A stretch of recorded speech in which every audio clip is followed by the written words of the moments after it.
The economic reform program implemented by the Sri Lankan authorities is yielding the first signs of recovery. Real GDP recorded positive growth of 1.6% year on year in the third quarter of 2023, which is the first expansion in 6 consecutive quarters. Shortages of essentials have eased and inflation remains contained.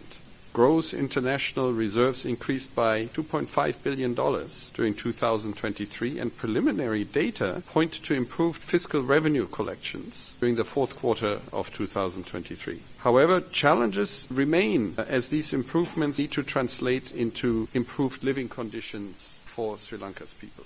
In this context, sustaining the reform momentum and ensuring timely implementation of all program commitments are critical to rebuilding confidence and putting the recovery on a firm footing that will benefit all people. Swift progress towards the introduction of a progressive property tax is key to ensuring fair burden sharing while sustaining the revenue-based consolidation. Tax policy measures need to be accompanied by strengthening tax administration, removing tax exemptions, and actively eliminating tax evasion to make reforms more sustainable and to further build confidence among Sri Lanka's creditors to regain debt sustainability. Following the publication of the IMF Governance Diagnostic Report, it is now imperative for the authorities to adopt their own action plan for implementing the recommendations in the report beyond the priority commitments under the EFF arrangement. Progress in meeting key commitments under the IMF-supported program will be formally assessed in the context of the second review of the EFF arrangement alongside the forthcoming 2024 Article 4 consultation, which will assess Sri Lanka's economic health. What is your assessment of the debt restructuring progress? Is it evolving as fast as you would like? Now what needs to be done is to finalize these agreements in principle, or rather to convert them into actual agreements with the official creditors so as to complete that portion of the debt restructuring.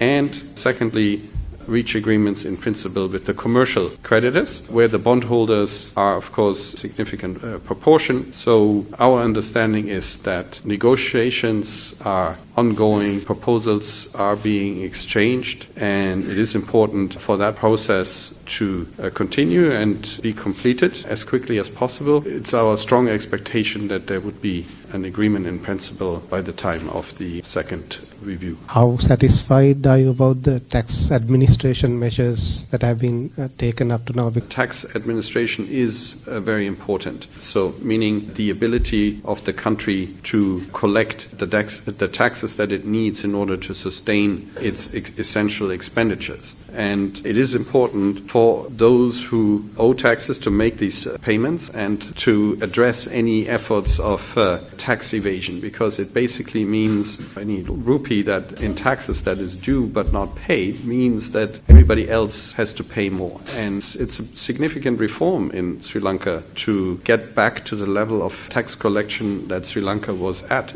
some time ago. And so it's important that everyone make their fair contribution to this effort. Our understanding is that these reforms with respect to the large taxpayer unit, the various institutional reforms inside that unit are well underway in order to support the tax collection efforts in Sri Lanka. After 6 consecutive quarters of contraction, we finally do see a positive growth. Now, this positive growth has not filtered through all segments of the country, so there are many people who still do feel hardship, but we do see that program beginning to work. And so we believe that if Sri Lanka can persevere a bit more, hold on to the reform agenda, then this nascent growth that we are beginning to see can actually turn into a full recovery, which will then be felt by all of Sri Lankans. I would also like to highlight governance in general is important to get Sri Lanka out of this crisis and into a full-fledged recovery. And we also would like to highlight that in order for the full recovery to take place, good governance also has to ensure that there is an enabling environment for all of Sri Lankans to come together and ensure that people can hold others accountable when we see that the policies that were meant for all Sri Lankans are not being implemented correctly. The environment in which reforms take place is very important to the success of the reforms. Having an enabling environment in which governance and transparency reforms can take place is very important. If you see something, say something. Only if everyone works together to eliminate corruption and bribery will it actually work.